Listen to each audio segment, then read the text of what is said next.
क्या होता है जब रिश्तों के बीच गलत फहमियां बढ़ती जाती हैं? क्या एक गलत फहमी इतना बड़ा रूप ले सकती है कि वह रिश्ते को पूरी तरह से तोड़ दे? और जब सच सामने आए, तो क्या रिश्ता बचाया जा सकता है? ये रिश्ता क्या कहलाता है कि आगामी ट्रैक में ऐसी ही एक कहानी देखने को मिलेगी, जिसमें रिश्तों की कशमकश, भावनाओं का तूफान और सच्चाई का सामना होगा।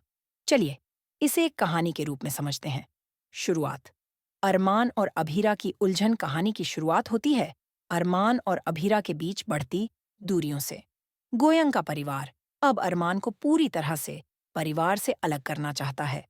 इस बीच गोयंका परिवार के बड़े बुजुर्ग और युवा सदस्य दोनों ही इस रिश्ते को लेकर अपनी राय रखते हैं। हर कोई चाहता है कि यह रिश्ता खत्म हो जाए, लेकिन क्यों? अभीरा और अरमान के बीच की खटास का कारण केवल बाहरी हस्तक्षेप नहीं है, बल्कि अंदर छुपे कुछ राज भी हैं। अभीरा को लगता है कि अरमान ने उसे धोखा दिया है, जबकि अरमान चुप है। उसकी चुप्पी और उसकी बेबसी दोनों ही कहानी में एक बड़ा सवाल खड़ा करते हैं। मनोज सबके सामने अरमान की सच्चाई को उजागर करता है।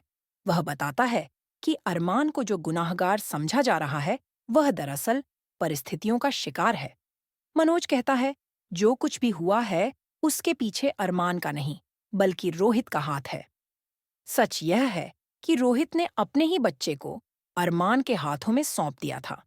वह मानता था कि उसकी पत्नी रूही कभी एक अच्छी मां नहीं बन सकती। अरमान ने रोहित को रोकने की बहुत कोशिश की। उसने बार बार कहा, यह गलत है, ये बच्चे के भविष्य के लिए सही नहीं है। लेकिन रोहित ने उसकी एक भी बात नहीं सुनी। नतीजतन अरमान को वह जिम्मेदारी उठानी पड़ी जिसे वह खुद नहीं चाहता था। जब गोयंका परिवार को इस सच्चाई का पता चलता है, तो घर का माहौल पूरी तरह बदल जाता है। जो लोग अब तक अरमान को दोषी मान रहे थे, वे सोच में पड़ जाते हैं। दादी, जो हमेशा परिवार की रीढ़ रही हैं, पूरी तरह से हैरान हो जाती हैं। उन्हें यकीन नहीं होता कि अब तक जो कुछ हुआ, उसमें अरमान की कोई गलती नहीं थी। अभीरा, जो अब तक अरमान से दूर रहना चाहती थी, अब दोराहे पर खड़ी है। वह सोचती है कि क्या अरमान को एक और मौका देना चाहिए। मनोज, जो अब तक शांत और संयमित था, अचानक से गुस्से में आ जाता है। वह सबके सामने चिल्लाता है, तुम लोग रिश्तों को तोड़ने में इतने मशगूल हो गए हो कि यह भूल गए कि रिश्ते बनाने में कितना वक्त और मेहनत लगती है। मनोज की यह बात सुनकर सभी चुप हो जाते हैं। उसकी यह भावना सभी को सोचने पर मजबूर कर देती है।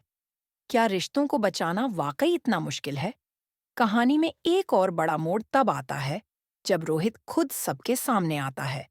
वह स्वीकार करता है कि जो कुछ भी हुआ, वह उसकी गलती थी। उसने अपनी खुद की परेशानियों की वजह से अरमान पर सब कुछ थोप दिया। रोहित कहता है, मैंने अपने बच्चे को अरमान के हाथों में सौंप दिया, क्योंकि मुझे लगा कि मैं एक जिम्मेदार पिता नहीं बन सकता। रोहित की यह बात सुनकर सभी भावुक हो जाते हैं। लेकिन अब सवाल यह है कि क्या अरमान और अभीरा इस सच्चाई को जानने के बाद अपने रिश्ते को एक और मौका देंगे? जैसे जैसे कहानी आगे बढ़ती है, अभीरा और अरमान के बीच के रिश्ते में एक नई उम्मीद की किरण दिखती है। दोनों एक दूसरे से खुलकर बात करते हैं और अपनी भावनाओं को साझा करते हैं। लेकिन क्या यह बातचीत उनके रिश्ते को बचा पाएगी, या फिर यह केवल एक औपचारिकता बनकर रह जाएगी? गोयंका परिवार अब इस बात पर अड्डा है कि फैसला अभीरा और अरमान को ही करना होगा।